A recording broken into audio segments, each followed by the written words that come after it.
हरे कृष्णा। जगत गुरु शिल प्रभुपाद महाराज की जय।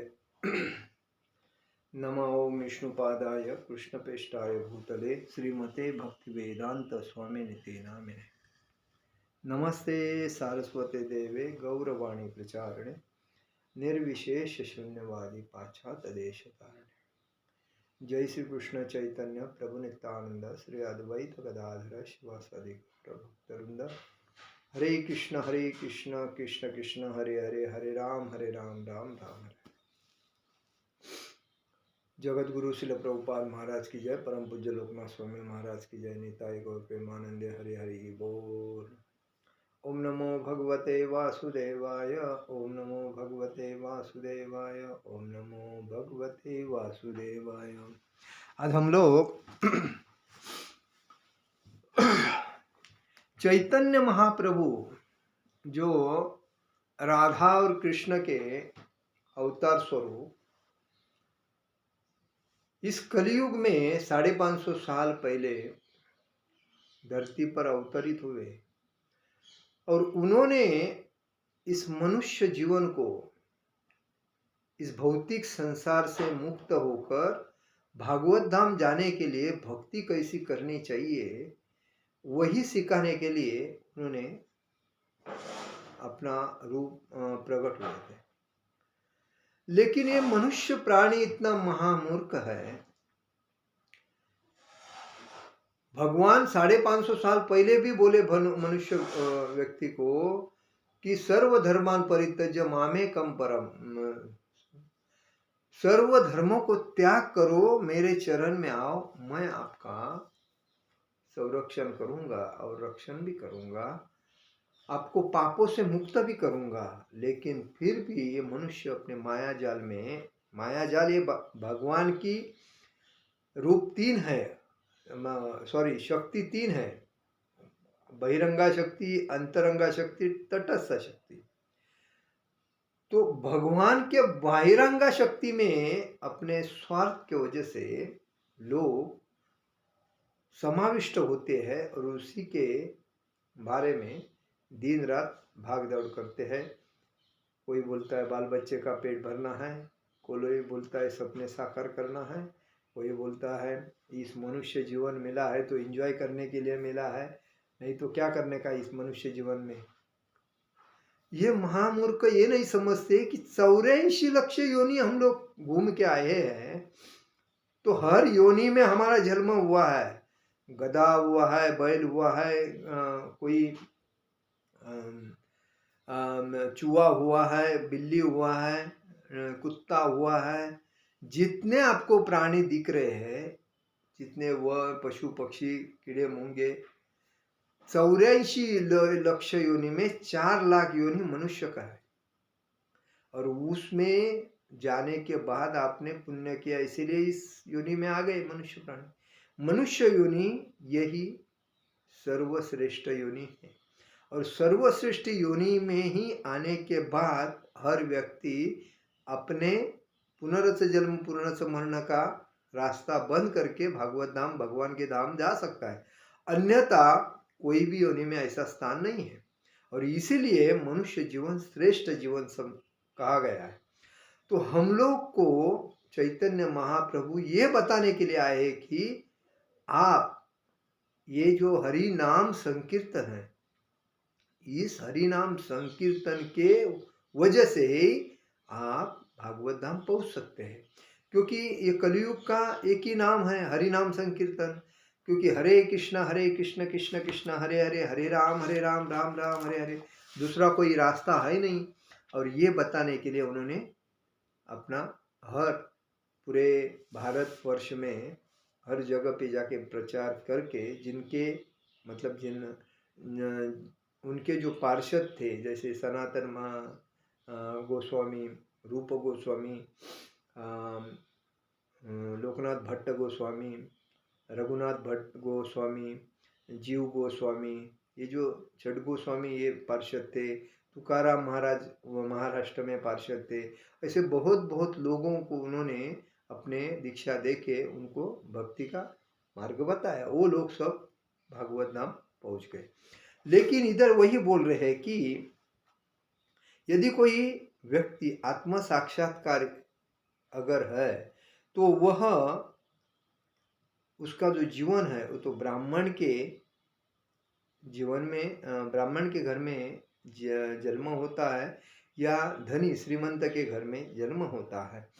तो यदि कोई इतना भाग्यशाली है तो उसे ऐसे परिवार में जन्म मिलते हैं जो आत्म साक्षात्कार का महत्व समझने की सुविधा प्राप्त होती है। जीवन के आरंभ से ही कृष्ण भावना भावित बालक यह अवसर प्राप्त करता है। मतलब अपने घर में जब भी बच्चा 1-2 साल का समझने होता है, बोलने होता है, तभी ही उसको भगवान के नाम स्मरण का आदत लगाना जरूरी है। भगवान के बुक्स वगैरह पढ़ाने की आदत लगाना जरूरी है। सुबह उठ के हरे कृष्ण महामंत्र बोलने के लिए लगाना जरूरी है। हम हमारे पास वो कुछ ना कुछ मांगता है, लेकिन मांगने के टाइम पे हमें ये भगवान की भक्ति।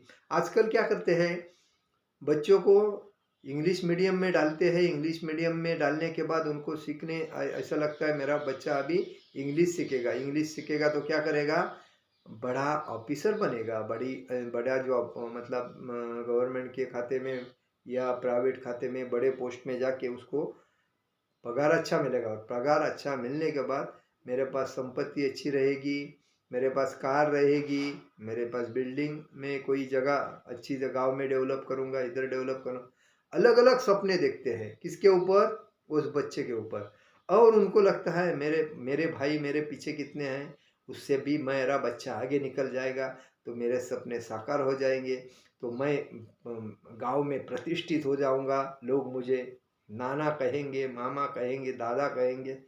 ऐसे सपने साकार करके अपने बच्चे को गधा बनाते हैं और चोर बनाने के लिए प्रवृत्त करते हैं।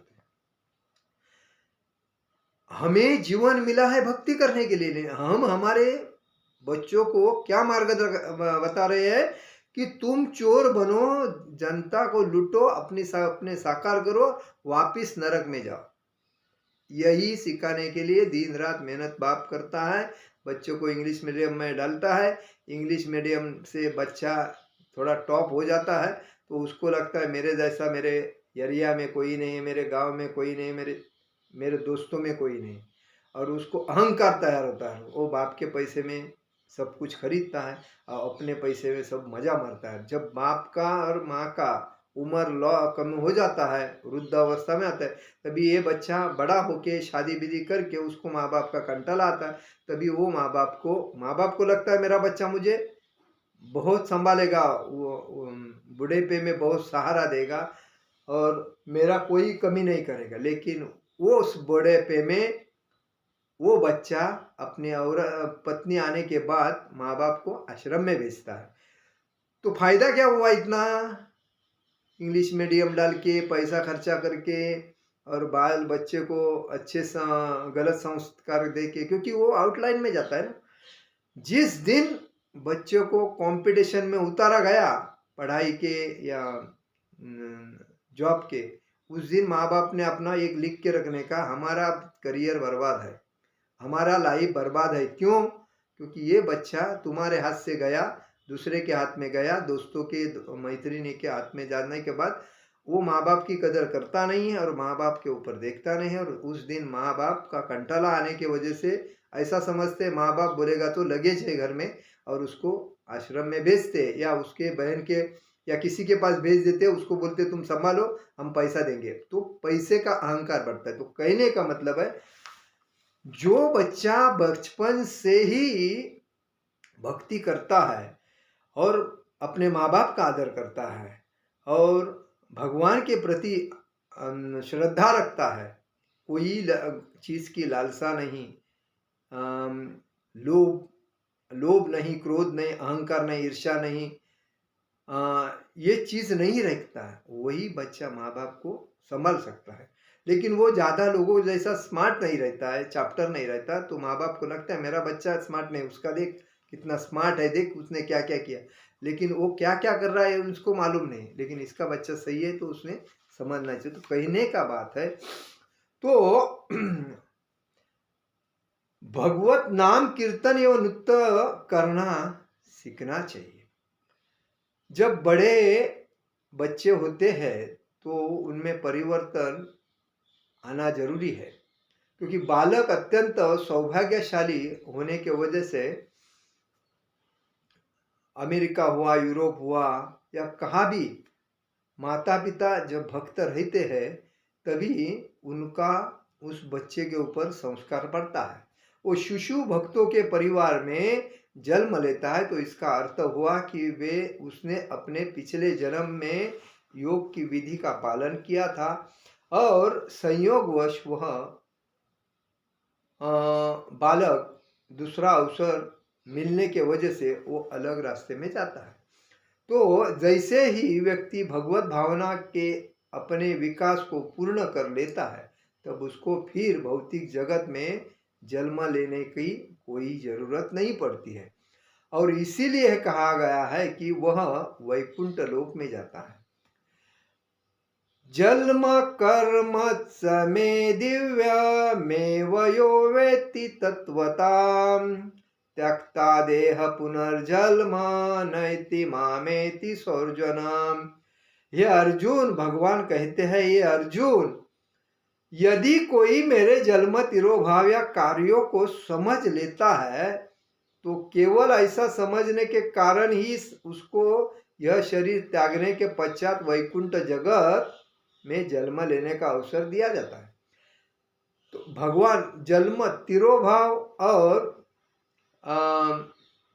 ये जो है जन्म मृत्यु मतलब आविर्भाव और तिरोभाव ये भगवान के होते हैं, भगवान के पार्षदों के होते हैं।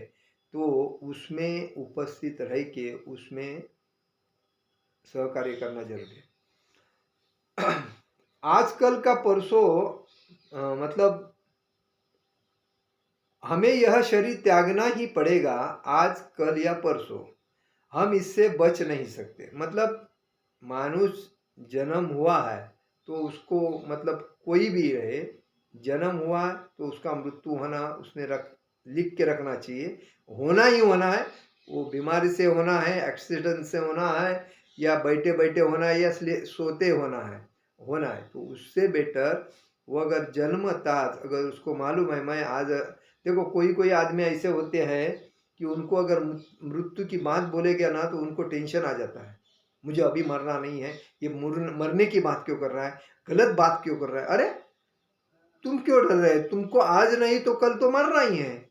तो मरने की बात तुम बोलता रहेगा तो भक्ति में तो बढ़ता रहेगा। अगर मरने की बात कोई कोई लोगों को मालूम है इतना मैं धन कमा रहा हूँ, किसके लिए कमा रहा हूँ, आज मैं इतना कमा रहा हूँ, कल मैं छोड़ के जाऊंगा और वापिस उस धन को संभालने के लिए मेरा ध्यान इधर रहने की वजह से मेरे को कोई योनि में जन्म रहेगा। उससे बेटर है लोगों ने कभी भी अपने बाल बच्चे के नाम पे पैसा करके नहीं रखना चाहिए, ना प्रॉपर्टी। आपने जो प्रॉपर्टी कमाई है ना वो आपकी प्रॉपर्टी आप है तक कोई मंदिर को ट्रस्ट को दे दो या कोई संस्था को दे दो और मुक्त हो जाओ, लेकिन बच्चे के नाम पे कभी रखना मत। पैसा भी आपके नाम पे जब तक है तब तक रखना, उसके बाद करार करके रखने का कि भाई ये पैसा इस संस्था में जाएगा या कृष्ण भावनामृत में जाएगा। तो उनको देने से क्या होता है कि वो लोगों के सेवा में जाता है और अपने बच्चे के लिए करने की वजह से अपने बच्चे उस पैसे का गलत वो उपयोग करते हैं, माँ बाप के पैसे के ऊपर मजा मारते। आज देखो हर जगह के जगह पर पब तैयार हो गए, डांस बार तैयार हो गए हैं, वेश्या व्यवसाय तैयार हुए हैं। तो लोग क्या करते हैं, दूसरे ने एंजॉय किया तो मैं भी एंजॉय करेगा, तो एक के साथ दूसरा भी जाता है और किसका पैसा उड़ा रहा है, बाप ने चोरी से कमाया ईमानदारी से कमाया, बच्चे को थोड़ा मालूम है, उड़ा रहा है। किसका पैसा, बाप का। कितने करोड़ और इतने करोड़ क्या करेगा यार, 3 जन्म तक खलास नहीं होंगे, ऐसा सोच के उड़ाते हैं और माँ बाप को भी भगा मतलब नरक में लेके जाते हैं, खुद भी जाते हैं। तो कहने का मतलब यही है कि वह सीधे ऐसा जो करते हैं उनको वैकुंठ कभी प्राप्त नहीं होता है, भक्ति कभी प्राप्त नहीं हो, भक्तों का संग कभी प्राप्त नहीं होता है, वो नरक में ही जाते हैं। और जो माँ बाप की कदर करते हैं, भक्ति हमेशा करते हैं, भक्तों के संग में रहते हैं, वही वैकुंठ जगत को पहुँचते हैं। वैकुंठ लोक में उनका जन्म। श्री कृष्ण कहते हैं कि जैसे ही किसी को भौतिक शरीर मिलता है, इससे कुछ अंतर नहीं पड़ता कि वह शरीर भारत में, चंद्रमा में, सूर्य में, ब्रह्मलोक अथवा भौतिक जगत में कहीं भी मिले, उसे यह जानना चाहिए कि उसके पापों के कारण ही उसको वैसा शरीर मिला है। पापों की कई कोटियां है और उनके अनुसार ही मनुष्य को भौतिक शरीर मिलता है। इसीलिए हमारी वास्तविक समस्या हम आहार, निद्रा, भय, मैथुन किस प्रकार करते हैं उसके ऊपर डिपेंड करती है। हमारी वास्तविक समस्या तो यह है कि कैसे हम वह शरीर प्राप्त करें। हमें हमारी भौतिक नहीं वरना आध्यात्मिक हो, सभी प्रकार की समस्याओं का यही चरम हल है कि तो श्री कृष्ण निश्चित आश्वासन देते हैं कि यदि कोई उनकी शरण में आ जाए, यदि कोई पूर्ण रूपे कृष्ण भक्त बन जाए, तो वे सब प्रकार के पापों फलों से उसका रक्षा करते हैं। भगवान श्री कृष्ण द्वारा भगवत गीता में आश्वासन दिया गया है, सर्वधर्मान परित्यज्य मामेकं शरणं। तो सर्व धर्मों को त्याग करो, मेरे शरण में आओ, मैं तुम्हारा संरक्षण करूंगा, पापों से मुक्त करूंगा, तुम्हें कोई चिंता नहीं। जो श्री कृष्ण को समझ नहीं सके वो भगवत गीता क्या समझेंगे? वही उनको मूढ़ कहते हैं और मूढ़ का मतलब है महामूर्ख। महामूर्ख और धूर्त लोग कृष्ण भगवान को मानते नहीं। और श्री कृष्ण गीता में कहते हैं मूढ़ यह नहीं जानते कि मैं वास्तविक क्या हूं।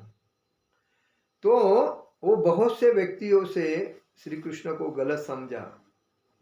भगवत गीता के संदेश को जिसमें हम उनको समझ सकते हैं, परंतु लोग ने उन पर समझने का अवसर खो दिया है।